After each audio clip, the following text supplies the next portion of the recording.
కాయ నిమ్మకాయ ఏమన్నది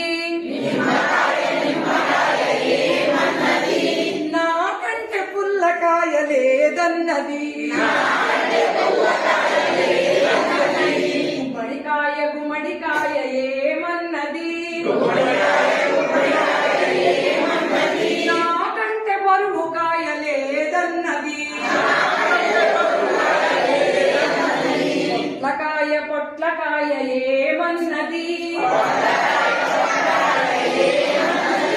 నాకంటే పొడుగు కాయ లేదన్నది కాకరకాయ కాకరకాయ ఏమన్నది నాకంటే చేదు కాయ లేదన్నది తలకాయ తలకాయ ఏమన్నది